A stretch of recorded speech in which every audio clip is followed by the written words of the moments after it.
Hey everyone! No need to adjust your sets. I'm Anamorphic today. Intro.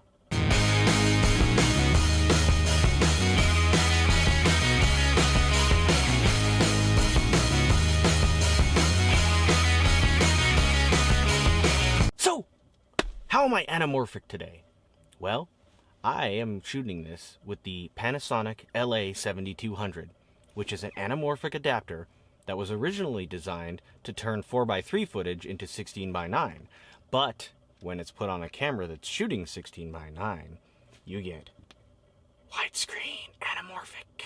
So I got the LA7200 because I'm a filmmaker, as you know, and I was interested in sort of playing with anamorphic because I had never shot anamorphic before. And once I discovered that there were adapters like this one that you could get for somewhat cheap, the LA7200 usually it's very old, obviously, because it was designed back in the days of before 16:9 had become the standard television size. So you can usually get them on eBay for around $1,000, but I was fortunate in that I got this one for more like $500. So I kind of got lucky on that one. The thing is, with everything that I had seen, all the different reviews of the LA7200 I'd seen, all the videos on YouTube and stuff, they talked a lot about how close focusing was difficult. But I also noticed that many of them were using full frame cameras. And my intention all along was to use the LA7200 on the Panasonic GH5, which I recently got. I'm in focus, my hat's in focus, and I'm about a foot away from the camera lens. And from all the reviews I'd seen online, I didn't think that this was actually possible. I thought you'd need diopters for it. But obviously it is. I mean, I'm doing it. You also get really interesting, weird, horizontal lens flares when you shoot with anamorphic lenses, something which J.J. Abrams overuses a great deal. I had seen someone on YouTube say that if you get an 86mm to 105 step-up ring, and you get 86mm close-up filters, that you can basically jam the ring right into the front of the LA7200, and it fits just right. So I'm actually going to try right now. I'm going to use this 86mm +1 diopter, and we will see if that actually helps or doesn't help. So now I'm going to put it right there. I gotta wedge it into the little lens hood thingy. Alright. So as you can see, we do have some vignetting, and that's because of how far the lens is zoomed. So let me kind of extend it out a little bit, make it a bit more zoomed in. Alright, so basically... So yeah, I guess that does actually help with the focus. It does make me more in focus. I guess I can see how that could help for really, really close focusing. But as I said, I haven't really had focusing issues, at least in any of the tests I've done thus far.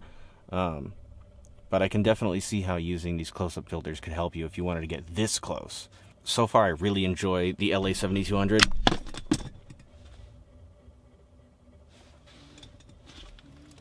No harm, no foul. Ooh, that looked kind of cool.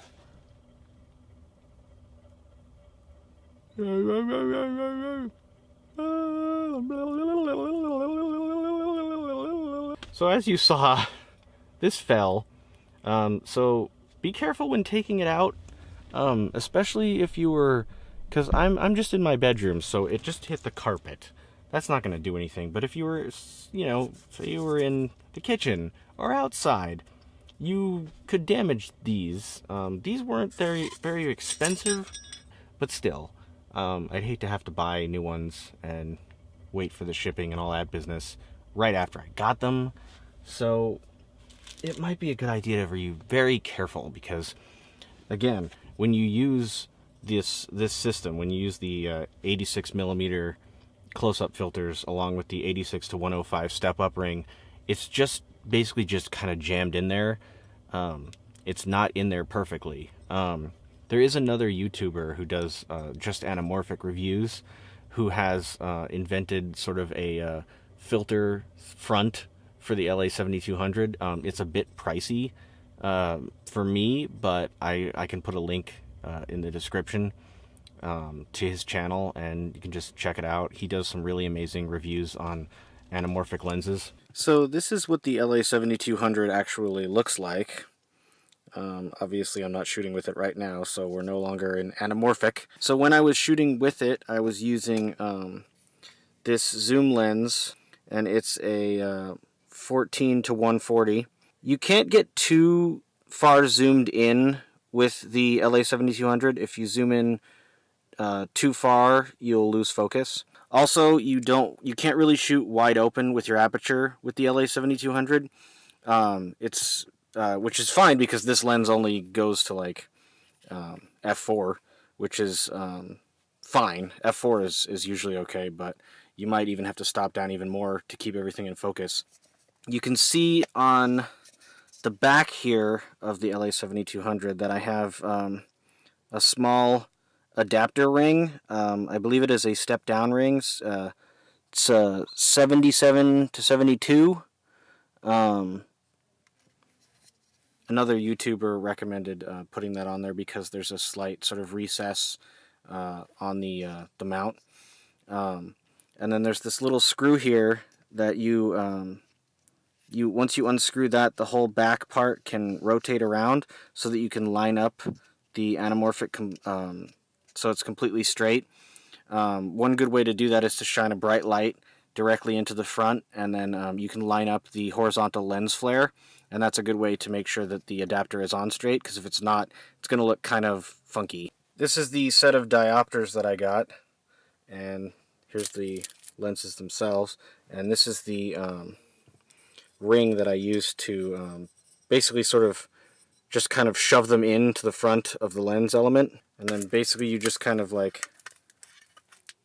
stick it in there, and for the most part it's sturdy in there, but as you saw, it can fall out.